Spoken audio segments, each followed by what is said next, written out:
ଆଜିର କବିତା ଭଲ ମଣିଷ କିଏ?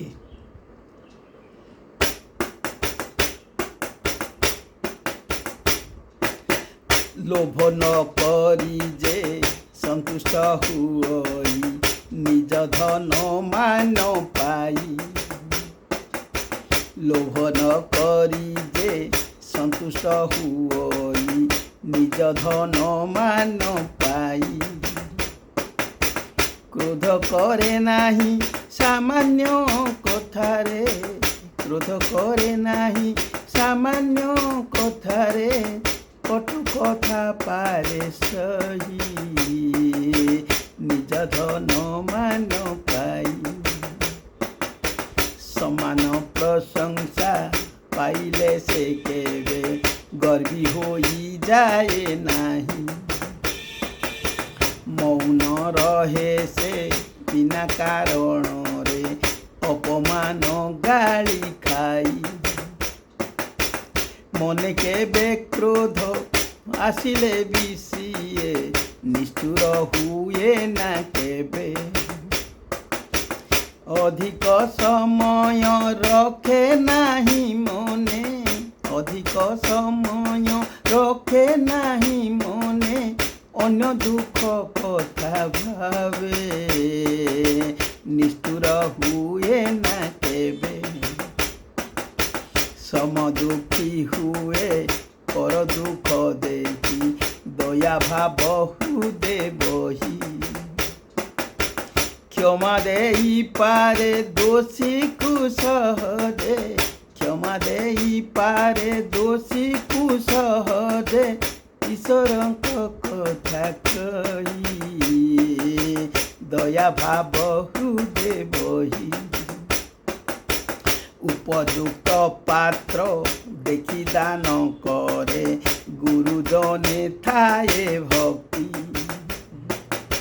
ମୂର୍ଖ ଅପରାଧୀ କପଟି ସହିତ, ମୂର୍ଖ ଅପରାଧୀ କପଟି ସହିତ, କରେ ନାହିଁ କେବେ ଯୁକ୍ତି, ଗୁରୁଜନେ ଥାଏ ଭକ୍ତି। ଆତ୍ମବିଶ୍ୱାସରେ କାମ କରେ ପୁଣି ଈଶ୍ୱର ବିଶ୍ୱାସ ରଖେ। ଆତ୍ମବିଶ୍ୱାସରେ କାମ କରେ ପୁଣି ଈଶ୍ୱର ବିଶ୍ୱାସ ରଖେ। ସକଳ ବସ୍ତୁରେ ସକଳ ଜୀବରେ, ସକଳ ବସ୍ତୁରେ ସକଳ ଜୀବରେ, ଈଶ୍ୱରଙ୍କୁ ସିଏ ଦେଖେ ପୁଣି ଈଶ୍ୱର ବିଶ୍ୱାସ ରଖେ।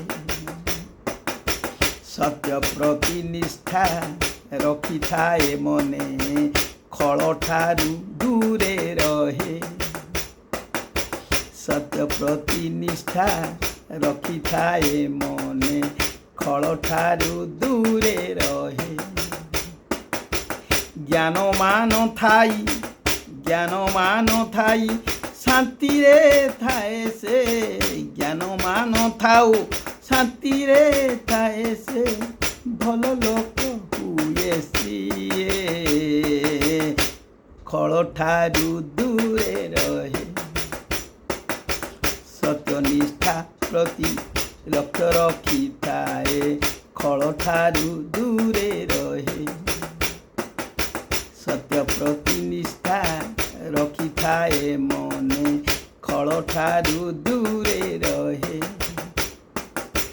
ଜ୍ଞାନ ମାନ ଥାଇ ଶାନ୍ତିରେ ଥାଏ ଯେ, ଜ୍ଞାନ ମାନ ଥାଇ ଶାନ୍ତିରେ ଥାଏ ଯେ, ଭଲ ଲୋକ ହୁଏ ସିଏ ଖଳ ଠାରୁ ଦୂରେ ରହେ,